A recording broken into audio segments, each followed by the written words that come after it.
this approach? So it's a good question.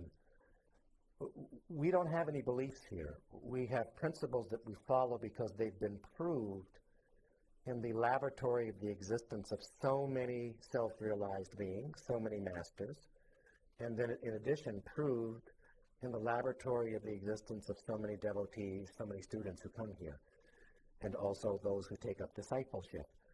And so what we do here is beyond belief. And I say that because everything we do here is founded on science. It's called Siddha science, in which we provide every student with concrete, time-honored, proven methods for taking every point of wisdom that comes out of my mouth, every point of wisdom that can be read in our scriptures and sacred texts, to take those and be able to test them first, scientifically, in the laboratory of one's own existence, to determine whether there is experience that's growing because of these methods.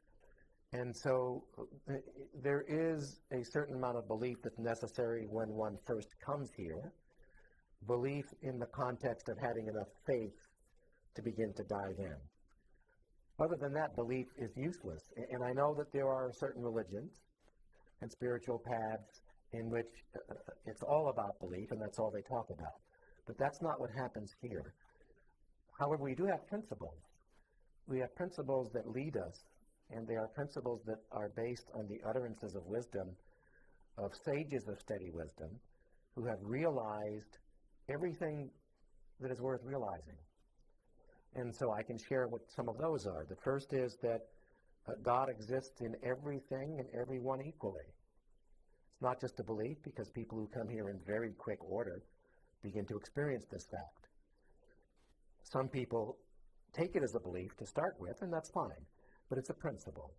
It's a leadership principle that everyone has the same God nature. We also refer to it in the words of my Sri Gurudev as equality consciousness. That we all have this indweller, this witness to our minds, the witness to our senses, that is the Supreme Self in this biological spacesuit that we inhabit. We are indeed all God. We just conceal that fact from us, and have done so very stealthily over many, many lifetimes. And so that's the habit that has to be broken and unlearned. But that's the first primary principle that we are led by here. Embodied in the words of my Sri Gurudev, see God in each other. God exists within you as you. The second is that our very nature is joy. That within us, as part of our God nature, revealed by our God power, there is an unending ocean of indescribable joy. That with the right tools and methods, we can lose ourselves in that ocean of joy throughout every moment of our day. This is a principle of the bliss of the Supreme Self that I like to call indescribable joy. So the second principle is that that joy is who we are, that ocean of joy is innate in our being. Somehow we have gotten very skilled at covering an entire ocean of joy up, with a blanket. But that's the second leadership principle here, that there is an ocean of indescribable joy within you, that's your treasure, and your duty is to stop concealing it. The third, and again, I acknowledge that some people begin here by taking these as beliefs, but we don't treat them as beliefs. We treat them as spiritual principles that are incredibly important to embrace. The third is that God is love, and you are God, therefore your very nature is love.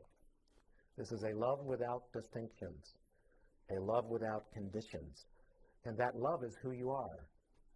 This love is also part of your God nature that is revealed by your God power, of this Shiva Shakti power, this energy substratum of everything. So I can share those three, for which some people may treat as beliefs, when they first start here, but we understand them to be absolutely important spiritual principles that must be embraced in order for the experience that people come here for to unfold and to expand.